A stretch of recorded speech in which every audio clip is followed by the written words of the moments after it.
მე მახსენდება რომ აი როცა დაიწყო გამოძიება საერთოდ თითქოს გზა არ ჩანდა. ეს იყო პირველი საქმე ევროპის მასშტაბით. ჩვენ ვიყავით მუდმივი წნეხის ქვეშ, რომ აი ეს რაღაც კრიტიკული დრო არ გაგვეშვა. ზუსტ აი ეხა კარგი ახსენე რა ძალიან სწრაფად მოხდა ყველაფერი. ეს იყო წინასწარ ორგანიზებული, კარგად დაგეგმილი. ის არის კაი რომ არ დაიკარგა ეს ისტორიები. უპრეცედენტოა ქართულ რეალობაში. აი ეს ერთობლიობა, აი თქვენ რო არიყოთ რაღაცნაირად აი ძართული იქნებოდა აი ამის გაცლება.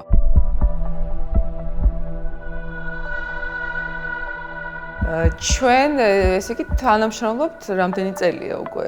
SAIA და GCRT თანამშრომლობენ ალბათ უკვე 10 წელიწადზე მეტია ზოგადად ხო მეტი ჩვენ დავიწყეთ მიმართულებით. პროექტი გქონდა ახსოვს ეგეთი სომხეთ უკრაინაში სადაც დავნერგეთ იურიდიული სერვისი და რეაბილიტაციის კომპონენტი და ძალიან წარმატებული იყო და მერე იყო 2008 წლის ომში დაზარალებულები სამბავი და მათი მხარდაჭერა რომელიც იყო ძალიან მნიშვნელოვანი დაწყებული თავიდან ჩვენებების შეგროვებით რომლებიც ეხებოდა აი ამ ომით დაზარალებული ადამიანების შემდგომ სამართლებრივ დაცვას როგორც სტრასბურგის სასამართლოში ასევე ჰააგაში სისხლის სამართლის საერთაშორისო სასამართლოში და უკვე შემდგომი პროცედურების დროს განახლებული ინფორმაციის მიწოდება ასევე სასამართლოსთვის იმისთვის რომ მიიღო ისეთი გადაწყვეტილება რომელიც ამ ადამიანების უფლებრივ მდგომარეობას შეუწყობდა ხელს ყოველ შემთხვევაში იმას რომ შეემსუბუქებინა და ეს იყო ძალიან მნიშვნელოვანი თანამშრომლობა ჩვენს ორგანიზაციებს შორის. ზუსტად. მე მახსენდება რომ აი როცა დაიწყო გამოძიება საერთოდ თითქოს გზა არ ჩანდა იმისი რომ აი ეს ათასობით ადამიანი ხო სახლ-კარის გარეშე ამათ რამე მხარდაჭერა ექნებოდა და ჩვენი ერთობლივი ძალისხმებით კიდევ ბევრი ორგანიზაცია იყო, მაგრამ ნუ რაღაც SAIA და GCRT მაინც რაღაც. შედეგი ისიც არის, რომ ეს დაზარალებულთა ნდობის ფონდმა დაიწყო მხარდაჭერის პროგრამა, ფსიქოსოციალური სამედიცინო რეაბილიტაცია, ეს ასევე სასიცოცხლო პირობების გაუმჯობესება, რამდენი ქალი არის შეუძინეთ რაღაც დანადგარი და ეკონომიკურად ცოტა მხარდაჭერილია უფრო და ეგ გონია რომ ძალიან დიდი რაღაც მოხდა აბსოლუტურად იმ გარემოში სადაც შეუძლებელი იყო ხო? კი. ბევრი რაღაცა ხო ნისლი იყო თითქოს ამ პროცესის ირგვლივ, როცა ჰააგის სასამართლომ დაიწყო ამ საქმის გამოძიება, ჯერ ერთი, იმიტომ რომ ეს იყო პირველი საქმე ევროპის მასშტაბით, რომელთან შეხებაც ჰააგის სასამართლოს ჰქონდა და რა თქმა უნდა, ინფორმირებულობაც ადგილობრივ დონეზე ამ კუთხით იყო გასაზრდელი და SAIA, GCRT, ისევე როგორც ჩვენი სხვა პარტნიორი ორგანიზაციები, რომლებიც ერთობლივად ვიყავით სისხლის სამართლის საერთაშორისო სასამართლოსთვის საქართველოს კოალიციის წევრები, ამ ღონისძიებებს აქტიურად ახორციელებდნენ. და მე არ დამოვიწყდება რაღაც ის თუნდაც ინდივიდუალური გამოცდილებები, რომლებიც ამ ადამიანებთან ვიზიტის დროს ყოველთვის თან ახლდა ამ პროცესს. ჩვენ არ უნდა შეგვექმნა რაღაც ისეთი მაღალი მოლოდინები და კეთილსინდისერად ყველანაირი ეთიკური სტანდარტის დაცვით უნდა მიგვეწოდებინა ის ინფორმაცია, რომელიც იყო სიმართლე, მათ შორის აი მათ მოლოდინებთან დაკავშირებით. და ნამდვილად ნდობის ფონდის მიერ ის გამოყოფილი რესურსები საქართველოსთან მიმართებით, რა თქმა უნდა, არის ძალიან მნიშვნელოვანი, თუმცა ასევე მახსოვს ჩვენი კოალიციის ადვოკატირება იმასთან დაკავშირებით, რომ ეს რესურსები არ არის საკმარისი იმ განცდილ ზარალთან შედარებით, რომელიც ამ პროცესს ახლდა და ასევე არაერთი ჩართულობა თვითონ გამოძიების პროგრესის კონტროლთან დაკავშირებით ჩვენი განცხადებები, შეფასებები, დოკუმენტირება, რომელიც ძალიან მნიშვნელოვანია, იმიტომ რომ ადგილობრივ დონეზე სამოქალაქო საზოგადოების ორგანიზაციები არიან ისინი ვინც ყველაზე უკეთ ადოკუმენტირებენ, აგროვებენ მტკიცებულებებს და აწვდიან საერთაშორისო მექანიზმებს უკვე მართლმსაჯულების სწორად აღსრულებისთვის.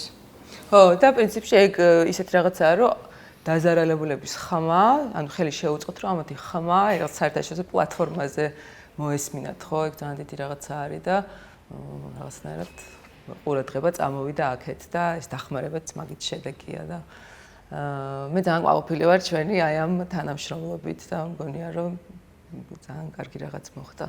შემდეგ იყო ჩვენი დოკუმენტირება, უახლესი პროცესი, რომელიც შეეხებოდა 2024 წლის 28 ნოემბრის შემდგომ მოვლენებს, როდესაც საქართველოში მოხდა სისტემური წამება, რა დროსაც ეს დოკუმენტირების ნაწილი საიამ და GCR-ტმა ჩვენს პარტნიორ ორგანიზაციებთან ერთად ერთობლივად გავაკეთეთ იმ რეალობაში, როდესაც არანაირი ნიშანი და მტკიცებულება იმისა, რომ რომელიმე სახელმწიფო უწყება აპირებდა ამ საქმეების გამოძიებას, არ არსებობდა და ფაქტობრივად რეალობა იყო ისეთი და არის ისეთი, რომ აი ეს მტკიცებულებები სახელმწიფო დონეზე იკარგება, ხო? იმიტომ რომ ამას ვამბობ იმის გამო, რომ არ ჩანს არც ერთი სამართალდამცავი, არც ერთი პირი, რომელიც ამ დანაშაულებს ჩადიოდა პასუხისგებაში მიცემული.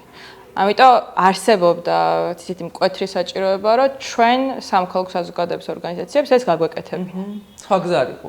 და მე ის პროცესიც იურისტებს და თქვენს შორის თანამშრომლობას ძალიან მნიშვნელოვანი იყო, როდესაც ჩვენ 24 იურისტი, რომლებსაც უნდა ემუშავათ უშუალოდ დაზარალებულებთან, აი წამების მსხვერპლებთან ჩვენების აღების თვალსაზრისით, ასევე თქვენი დახმარებით გადავამზადეთ იმისთვის, რომ მათ აი ეს ეთიკური სტანდარტები თუ როგორ უნდა მიდგომოდნენ წამების მსხვერპლს და აიღოთ ჩვენება ისე, რომ მათი ხელახალი ტრავმირება არ გამოიწვიათ, ესეც კი იყო გათვალისწინებული ამ პროცესში, რომელიც მართლა საათებში იგეგმებოდა და ყოველწუთიერად რაღაც იცვლებოდა და ჩვენ ვიყავით მუდმივი წნეხის ქვეშ, რომ აი ეს რაღაც კრიტიკული დრო არ გაგვეშვა.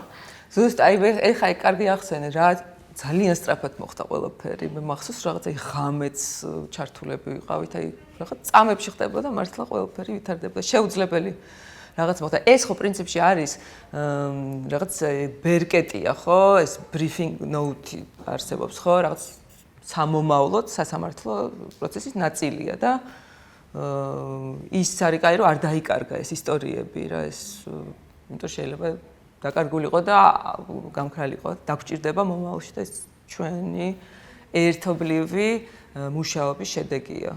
ეს პროცესი და ეს მტკიცებულებები ამ ადამიანებს უკვე გამოადგათ და გამოადგება ნაწილს სტრასბურგის სასამართლოში. და არა მარტო იგივე მაგალითად შემდგომ პერიოდში იანვარში ჩვენ ნახეთ გაეროს სპეციალური მომხსენებლების 6 სპეციალური მომხსენებელი, რომელიც მართლა უპრეცედენტოა ქართულ რეალობაში, იმიტომ რომ ეს ერთობლივად არ გაუკეთებიათ არასდროს შეფასება.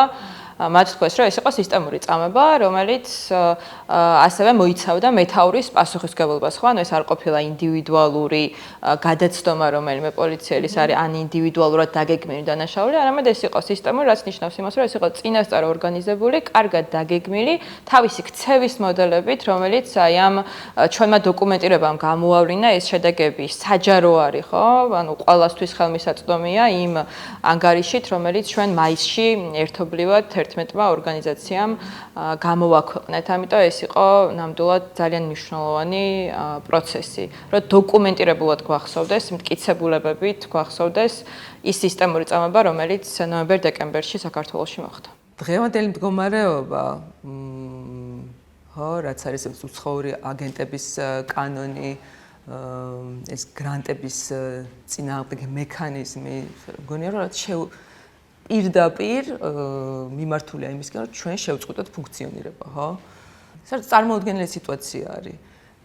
მე მგონია, რომ ეს ერთობლიობა, აი თქვენ რო არიყოთ რაღაცნაირად აი ძართული იქნებოდა აი ამის გაცლება, ხო? ამ დღეების გადალახვა და რა გველის, საერთოდ არ ვიცით, ხო? აი ხვალ რა იქნება, არ ვიცი, რაღაც საოცარი იმას სტრესის ქვეშ ვარ. ხო, გეთანხმები მაგაში, იმიტომ რომ მეც ვჯერა იმ იდეის, რომ ძალა არის მართლაც ერთობაში და ეს ერთობა და ერთმანეთის გვერდით დგომა და მხარდაჭერა არის ძალიან მნიშვნელოვანი, იმიტომ რომ რასაც სამხელმო საზოგადოების ორგანიზაციები დღეს აკეთებენ, ეს არის მართლა ეროვნული საქმე, იმიტომ რომ ეს ემსახურება ყველაზე მოწყვლადი, ყველაზე დაუცველი ადამიანების დაცვას, მათი ხმის გაჟღერებას, ხო?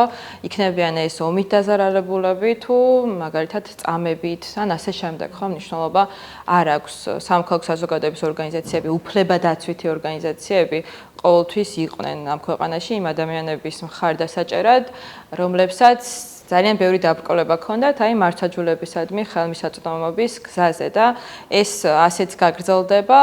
უბრალოდ აქ ძალიან მნიშვნელოვანი გამოწვევები შემოდის უკვე ჩვენთვის სამოქალაქო საზოგადოების ორგანიზაციებისთვის, რომლებიც ისე მუდმივი წნეხის ქვეშ აგრძელებენ ოპერირებას, თუმცა აი ამ საქმის რაღაც მთავარი იდეაც ზუსტად იმაში დგას, რომ ვართ უფლებადამცველები და გვჯერა იმ საქმის ისტორიის, რასაც ვაკეთებთ და ეს ამბავი და თვითონ ეს რწმენა ჩემი აზრით ძალიან მნიშვნელოვანია და ერთობა ამ ნაწილში ძალიან დიდ როლს თამაშობს.